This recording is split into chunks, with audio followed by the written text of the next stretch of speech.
Jeff, that we're getting all these programs, but we're not getting the money. They're not giving us the money, so we're getting the responsibility for these social problems. But meanwhile, my federal taxes haven't gone down. I'll pay more to the local government for these programs if the local government's doing it, but I still got to pay that same amount to the federal government.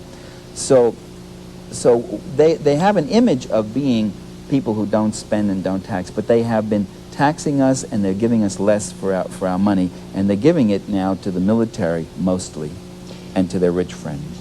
You speak of, in some of your lectures, I've heard you speak of the conspiracy to maintain the column A strength and the separation from the column B. You believe that the rich are conspiring to keep it that way? I believe the rich are looking out for themselves. I mean, school teachers look out, organize unions, try to get better salaries. Farmers do it.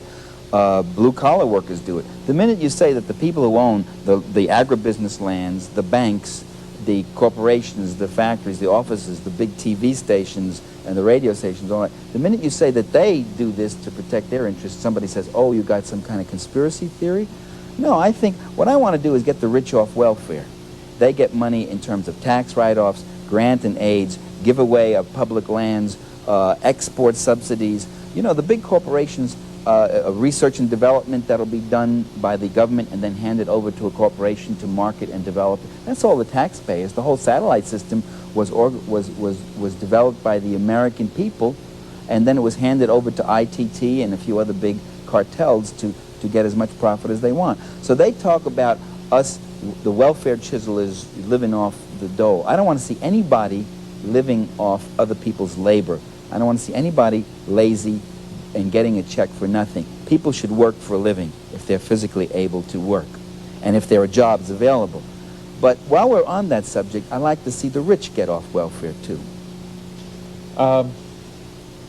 There is obviously socialism that would be just be absolutely amazing to the founders of this country to come back and see it today. Even, I think, a liberal like Thomas Jefferson would come back and be amazed at how far left the country has gone in terms of social services provided. But you described the same, you described socialism going to even the wealthiest of our people. And that's a thought that I think many of us find foreign. We've never considered it before.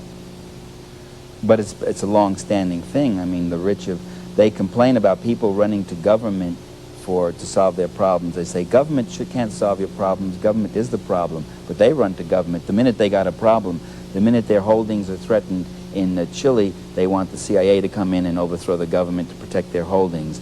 The minute they have some trade problem, they want the U.S. to come in and go to GATT, the General Agreements on Trade and Tariffs, and threaten countries and say, you put in environmental protections, we're going to cut your import quotas, or do things like that. So in fact, the growth of government through the 19th century and into the 20th century, I would say, has been mostly because business people went to government. Who went to government in the 1870s for money? It was the railroad magnates and moguls.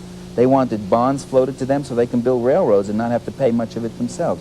Who went to government to get the factories, to get the import protections and all those things? It was always big business. Now, the minute we go to government and say we want protection for collective bargaining, we want protection of the environment, we want protection for our children, we want protection of consumer products so that someone isn't injured by a consumer product, the consumer should have protection, that's when they start talking, oh, government, government. Government can't do anything, only the free market. But then they can have government go and come up with $56 billion and go into the Middle East and go blow up and kill 100,000 people, bomb all these cities, and move 500,000 military personnel there and fleets and all that, and as if money is going out of style, they can use government then.